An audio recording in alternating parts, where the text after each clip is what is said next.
She laughed. Of course I'm talking to other guys. I'm not going to limit myself when you're not even my best option. So I stood up, grabbed my jacket, and left. Now she's alone, unemployed, and telling everyone it was just a joke. Hey viewers, before we move on to the video, please make sure to subscribe to the channel and hit the like button if you want to see more stories like this. Thanks. The garlic and rosemary scent from the roasted chicken filled our apartment, a smell I'd always associated with contentment. I'd gotten home early, tidied up the living room, and even put the wine she liked in the fridge to chill. It was a Tuesday, but Tuesdays could be special if you decided they were. Sarah had been stressed lately. Her new marketing job was a pressure cooker, and I figured she could use a soft landing. I was draining the pasta when I heard her key in the lock. In here, I called out. She dropped her bag by the door with a heavy thud. God, what a day. My boss is a literal demon spawned in a spreadsheet. Hopefully a well-seasoned one, I said, nodding toward the chicken. Dinner's almost ready. I got that Pinot Grigio you like. She offered a tired smile, but it didn't reach her eyes. You're a saint, Alex. Seriously. She flopped onto a stool at the kitchen island, scrolling through her phone immediately. The blue light washed over her face, highlighting the fatigue. This was our rhythm. I was the anchor, she was the kite. I liked being the anchor. I liked building a home for us, a place of quiet consistency amidst the chaos of her world. I remembered missing my best friend's bachelor party weekend to help her paint this very apartment, my clothes speckled with morning mist gray. She'd kissed my cheek and said, "This is ours. We're building something real." I believed her. We ate, and the conversation was light. She vented about work. I listened. I told her about the new project management software my company was adopting. She half listened. It was normal. It was us. Or so I thought. Her phone, sitting face up next to her plate, buzzed. Then buzzed again. And again. A rapid-fire sequence of notifications that made her glance down, a flicker of something, alertness, crossing her face. Popular tonight, I said, taking a sip of water. It's just the group chat from work. It's a nightmare, she said, not looking up from her food. A few minutes later, it buzzed again, this time with a distinct, melodic triplet I didn't recognize. A notification banner slid across the top of the screen. I wasn't trying to snoop, but my eyes, scanning from her face to the salt shaker, caught it. Hinge, Jacob. So when do I get to see that smile in person? The words hung in the air, pixelated and vile. The world didn't slow down. It just got very, very sharp. The sound of my knife against the plate was deafening. Sarah, I said, my voice surprisingly steady. I reached over and tapped her phone screen. What's this? She looked down. I watched the journey of emotions on her face. First, surprise. Then, not guilt. Never guilt. It was annoyance. She clicked her tongue, picking up the phone as if I'd inconvenienced her. God, Alex, don't be creepy. Reading my notifications. I didn't have to read it. It's right there. From Hinge. The word felt foreign and toxic in my mouth. Since when are you on Hinge? She sighed, a long-suffering, theatrical sound. She placed the phone face down, but made no move to explain it away. She just looked at me, a challenge in her eyes. The cozy domestic bubble we'd been in had popped, and the cold air of a different reality was rushing in. I thought we were exclusive, I said, the statement feeling foolish and naive the moment it left my lips. I'm not on any apps. I'm not talking to anyone else. And then she laughed. It wasn't a happy laugh or a nervous one. It was a short, derisive burst of air, condescending and sharp as a razor. It was the laugh you'd give a child who just asked if magic was real. Well, that's your choice, isn't it? She said, her voice dripping with a smugness that made my stomach turn. Of course I'm talking to other guys. I have to keep my options open. I just stared, my mind unable to process the casual cruelty. She leaned forward, her eyes sparkling with a sense of superiority. Look, it's just the modern world, Alex. It's naive not to. I'm not going to limit myself when you're not even my best option. The words landed not like a punch, but like a surgeon's knife, precise and devastating. Not even my best option. The meals cooked, the apartment painted, the late-night reassurances, the planned future. It all crumbled to dust under the weight of that one phrase. She kept talking, her voice calm and didactic, as if explaining a simple concept to a slow student. It's about maximizing happiness. You're comfortable. You're safe. but I'm waiting for extraordinary. Why would I put all my eggs in one basket when it's just a middle-of-the-road basket? Each word was another twist of the knife. She wasn't angry or defensive. She was stating what she saw as obvious fact. I was a placeholder, a convenient, comfortable stop on her way to something better. I looked at her, at the woman I'd loved, the woman I'd built a life with, and I saw a stranger. And in that moment, something in me broke cleanly, and a profound, chilling calm washed over me. The emotion drained from my face. The confusion, the hurt, the betrayal, it all just shut off. I placed my napkin neatly on the table, and I stood up. The wooden legs of my chair scraped softly against the floorboards, a mundane sound in the wake of the nuclear silence that had fallen between us. I didn't look at her. My eyes were fixed on a point past her head, on the morning mist gray wall we'd painted together. It looked different now, the color of ash. Where are you going? Sarah's voice was a mix of annoyance and disbelief. Don't be so dramatic. We're just talking. Her words were tiny, insignificant noises. They bounced off the new, cold shell that had formed around me. I walked out of the kitchen, my steps measured and sure, not fleeing, but proceeding. I moved down the short hallway to the coat closet, my movements automatic. I reached inside and pulled out my jacket, a simple, worn leather one she'd always said made me look reliable. I heard her stool scrape back. Alex, come on. Stop this. You're overreacting.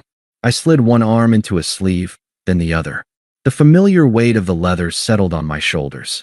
I turned and walked back towards the front door, passing the kitchen entrance. She was standing there now, arms crossed, her expression shifting from irritation to a flicker of confusion. The script was wrong. I was supposed to be yelling, or crying, or begging for an explanation. My silence was a variable her calculus couldn't account for. I reached for the doorknob. Alex, her voice sharpened. We are not done talking. My hand paused on the cool metal. I turned my head just enough to see her from my periphery. I didn't meet her eyes. No, I said, my voice flat, devoid of the tremor she must have expected. It was the tone you'd used to state the time. We're done talking. I opened the door and stepped out into the cool hallway of our apartment building. I pulled the door closed behind me. There was no slam, no final, dramatic punctuation, just the soft, precise click of the latch engaging. It was the most definitive sound I had ever heard. I didn't take the elevator. I walked down the 3 flights of stairs, my footsteps echoing in the concrete stairwell. My mind wasn't racing. It was blank, a pristine white whiteboard wiped clean of the future we'd drawn on it. I got into my car, started the engine, and drove. I didn't know where I was going. I just knew I was leaving. 20 minutes later, I pulled into the brightly lit parking lot of a 24-hour supermarket. The fluorescent lights were antiseptic, bleaching the world of color and emotion. I walked inside, the automatic doors swooshing open. I grabbed a basket. I moved through the aisles with a detached focus. Toothbrush, toothpaste, a phone charger, because mine was still plugged into the wall next to the bed I would never sleep in again. A pack of boxer briefs, a single plain t-shirt, deodorant.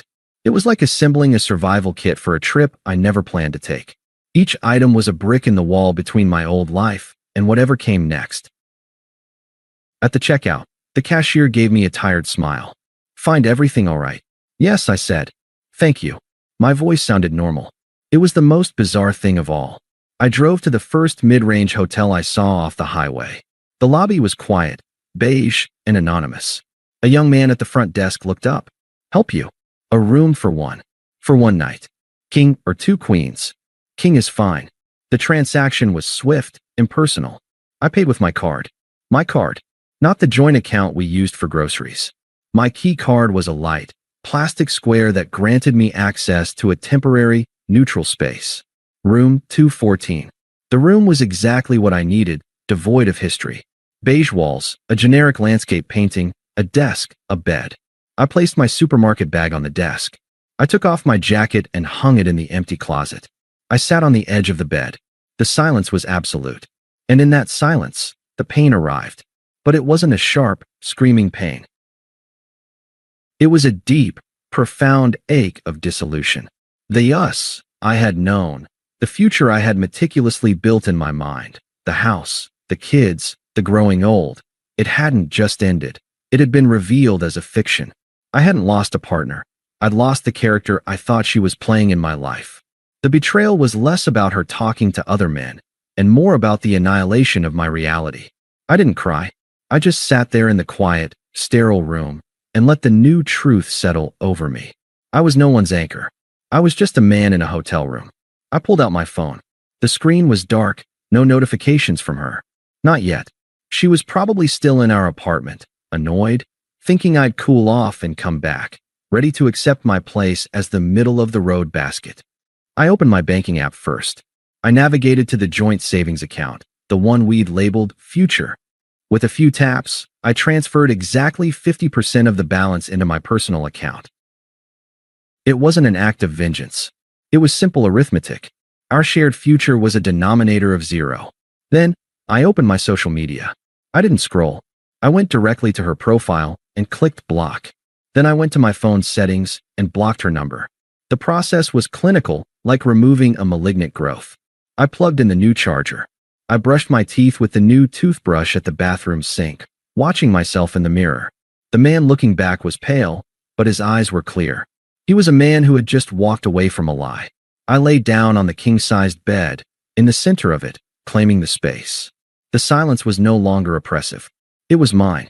It was the sound of a story ending, and the blank, empty page of the next one waiting to be written.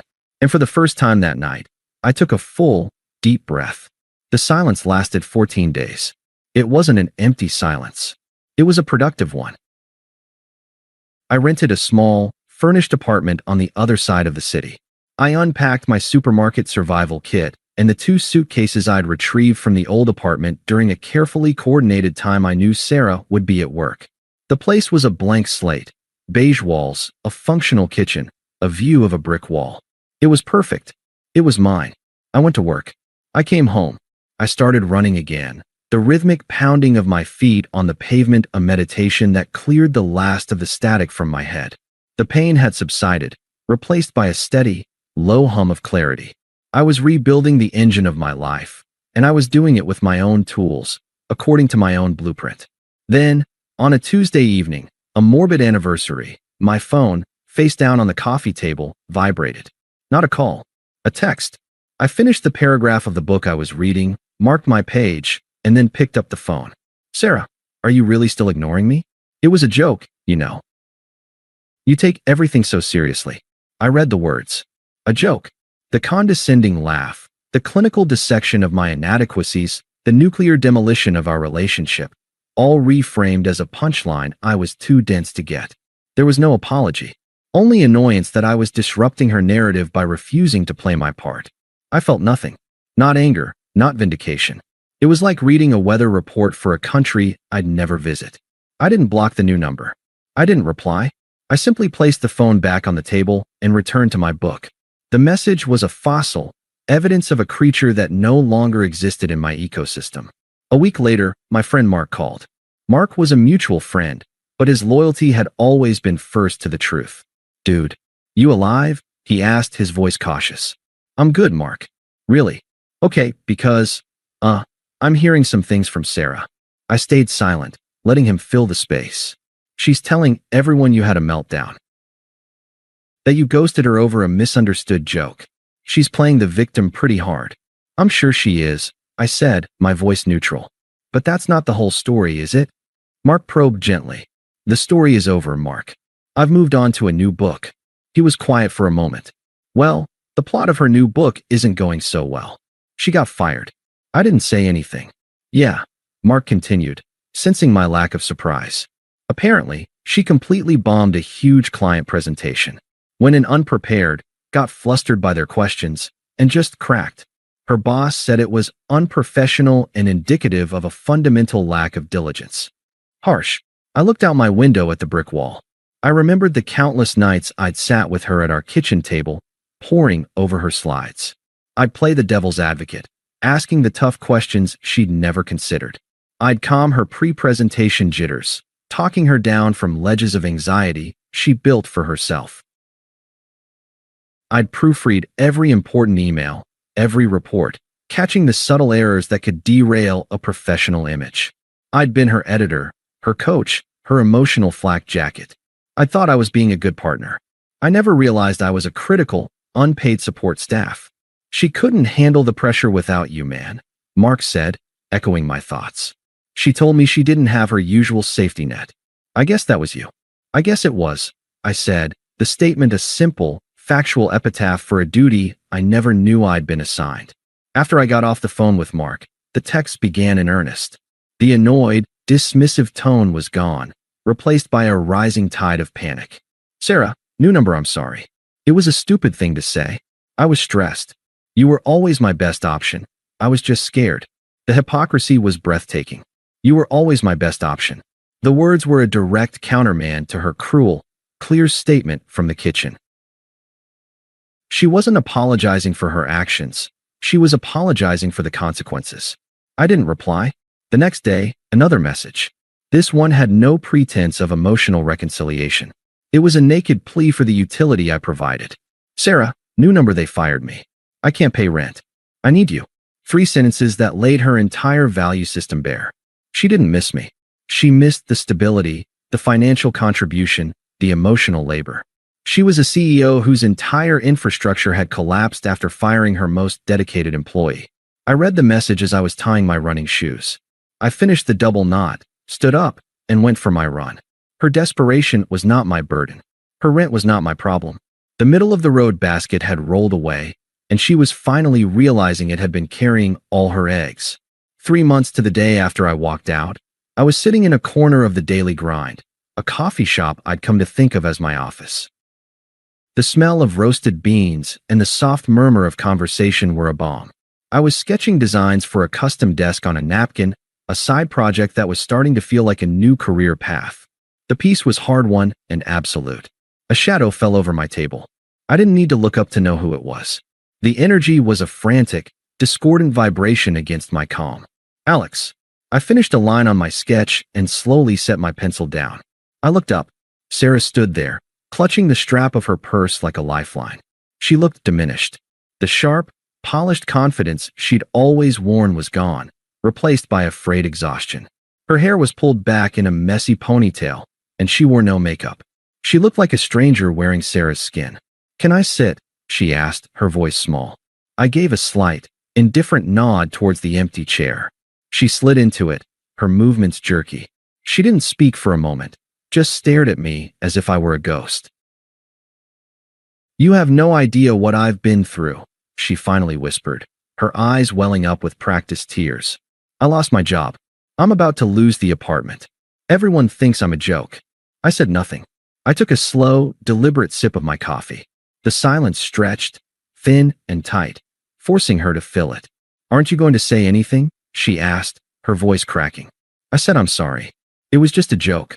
You were supposed to be the nice guy. This isn't you. The mask was slipping. The desperation was curdling into anger because her usual tools, tears, accusations, rewriting history, weren't working. I was an unresponsive console. I looked at her, really looked at her, and I felt a final, quiet click deep inside, like the last tumbler in a lock falling into place. There was no hatred, no resentment. There was nothing at all.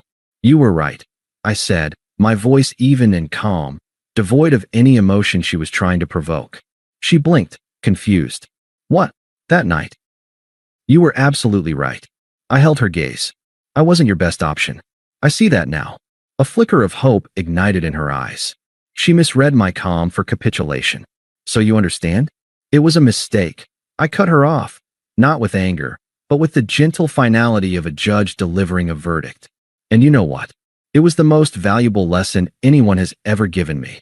I took another sip of my coffee, the picture of casual composure. So, thank you. I continued, a faint, genuine smile touching my lips for the first time. Because of that, I found a much better option. Myself. The hope in her eyes died, replaced by a dawning, horrified understanding.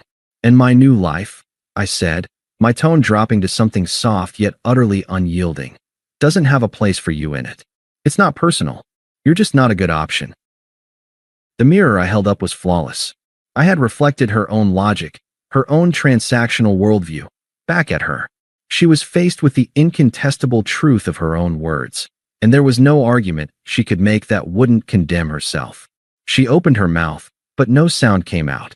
The anger, the pleas, the manipulations, they all withered in the face of my absolute, unshakable indifference. She was a salesperson who had come to pitch a product I had already tested, found defective, and discarded. I stood up, folded my napkin sketch, and tucked it into my pocket. I picked up my coffee cup and my jacket. "Good luck with everything," I said. It wasn't a wish for her success or failure. It was a statement of irrelevance, the same thing you'd say to a stranger on the bus. I walked out of the coffee shop, the bell on the door chiming softly behind me. The sun was warm on my face. I didn't look back. I knew she was still sitting there, trapped in the wreckage of choices she had been so smug about, finally understanding that the one thing she could never manipulate back was someone who had simply and completely moved on. I was free, and her silence was the proof. Thanks for watching. Make sure to subscribe to the channel and hit the like button. What do you think about this story? Share it in the comments.